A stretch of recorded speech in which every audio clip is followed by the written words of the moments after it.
I remember when I was growing up, when something used to come, a kissing scene used to come in the television, the parents used to close the eyes of the kids. And this kid is to be in 9th grade and 10th grade, correct? When do kids know about sex? Tell me that. Way too early. Like, Okay, if what you is have- way too early? If you have a number in mind, it's probably like -5 of that. Like, Okay. I will tell you personally, I learned about sex when I was in 3rd grade. And not through my parents, but through a friend in a school bathroom.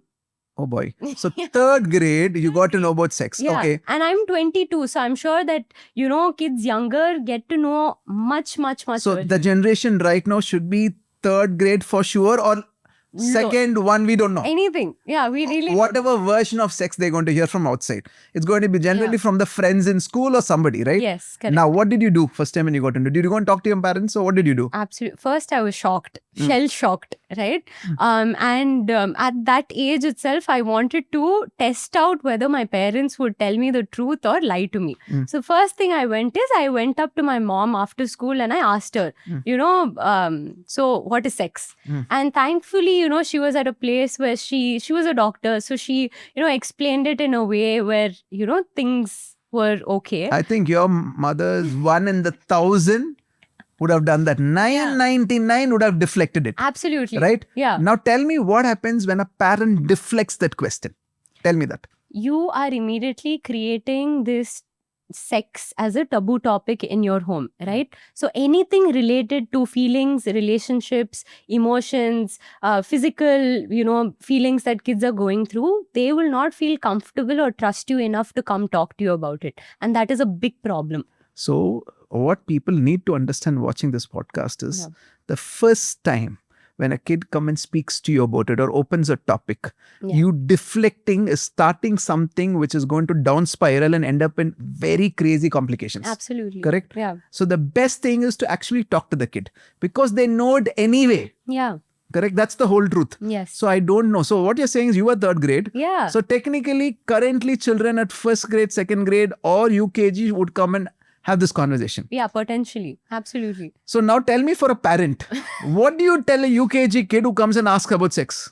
So it depends, right? So of course, may keep it age appropriate, whatever. My mom didn't, explain in detail. But the truth is, when I went up to her and asked her, I knew because my friend told me, right? So for each parent in each family, just pulse out your child, see where they're at. If they're older, of course, they would probably know a bit more. Younger kids probably know a bit lesser. But whatever you feel is appropriate and something that the child should know. Especially, these days we talk about how important it is to make sure that your kids know their private parts and all of these things. So I think more than waiting for your kid to come talk to you, being open about it from the get-go, and instead of having your child's eyes be closed during a movie scene, that's of course like outdated, right? I know. Hopefully people don't do that. Do people still do that? Yeah, lots of parents. Okay, oh boy, you're telling me still in 2026 people do it? Yeah.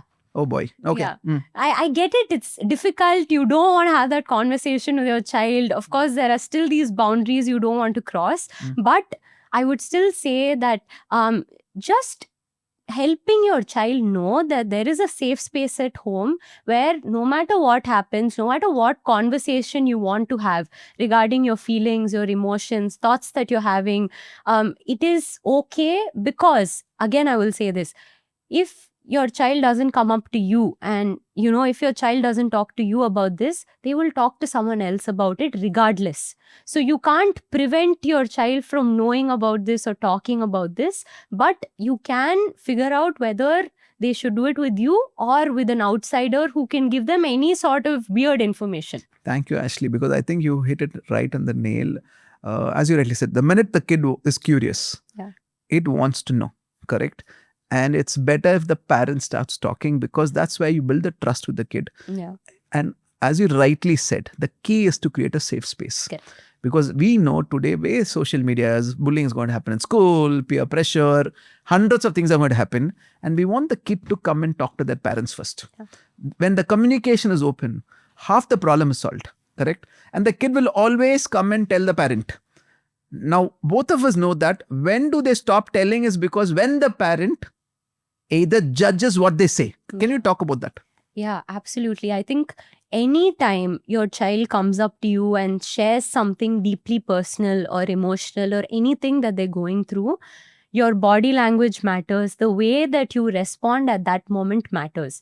Because, like you rightly said, every child starts off with their parent as their best friend. Mm. They are going to come share everything that happened in school, with themselves, everything. But the minute, like, you said, if there is even a slight bit of, anger that you show, or you shame them, or there's some sort of way where you're making them feel guilty for their action, then they will kind of come, like they will want to, how do I say that, they will want to not share anything with you anymore, right? Because the minute they feel judged by you for sharing that, they will just draw that invisible line right there saying, okay, I can't share this with mom and dad. Body shaming at home. Yeah. How does it affect the kid? Because it might be a passing comment. It might be a very, very loosely said comment where the parent has no idea they said it, or somebody in the family said it, like you said, grandmother, grandfather, passing comment. How does it hit the kid? And how does it slowly start building? And where does it lead? Oh, this is a huge topic, right? And it really breaks my heart because a lot of our students who come to us, you can tell, and looking at the child, you know that the child is amazing, but you can really tell how all of these comments have broken a child's self-confidence, because they start believing that they are not good enough, they're not pretty, they're not handsome, and the way that they start treating themselves, one is horrible, right? The second is, if you don't feel worthy and if you don't feel like you're good enough, then you will let anyone around you treat you however they want to treat you. And these are places where kids get into toxic relationships, where the other person is straight up, emotionally abusive, and the kid feels like, I'm not this, pretty actor kind of person. I'm, ugly, or I'm fat the way that my family tells me, or I'm too thin, or I'm too dark, and all of these things. So they really start feeling like these things that you label your child with is what becomes their identity. And it's very hard for them to gain that confidence after that, to look beyond that, or to see who they are as a person. And the biggest thing that I would say is, when they get into relationships, they really start accepting anything that is completely not okay. And it's a huge problem.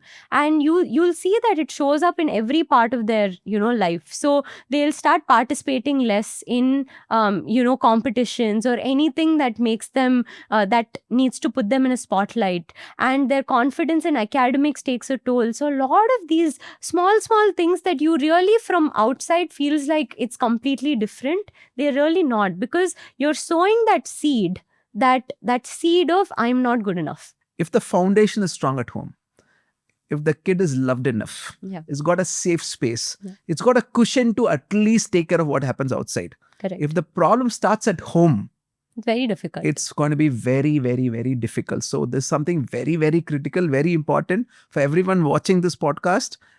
Please understand, the one passing line you say can subconsciously be impregnated, and it will really, really affect the kid. Yeah. Okay. And I would always say that as a parent, if you look back at things that you constantly tell yourselves, even till date, I'm sure you will hold on to some statements that you were told as a child.